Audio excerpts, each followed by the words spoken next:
And I took out the.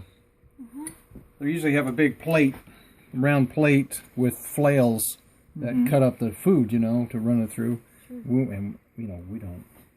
We compost everything. We don't. This was useless to us, you know. Right. So we pulled it out. And then I made this these wire flails on the inside, just bolted on to the shaft. Yeah. That's really cool. Okay, and then I have a little extra funnel to the top.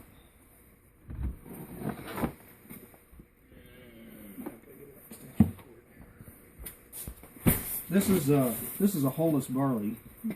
I'm sorry, hulless oats, and which is nice because then you don't have to deal with, you know, it comes right out of the chaff, and there's the, you know, you don't have a husk to deal with. Yeah. But still, getting them out of the chaff is kind of a hassle.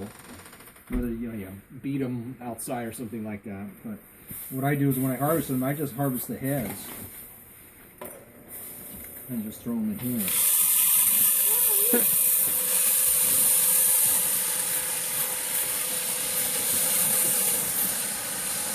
And they get sucked in.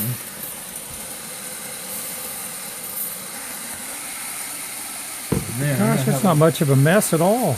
Oh, no. So what I do is, now I use this, my little plunger.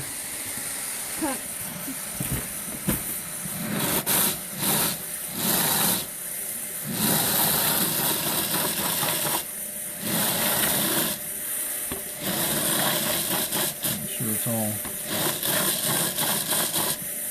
I would recommend wearing a mask. Yeah. Oh yeah, I wear a. Yeah, I wear a mask.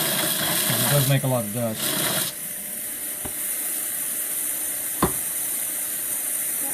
Cool. So then that gets.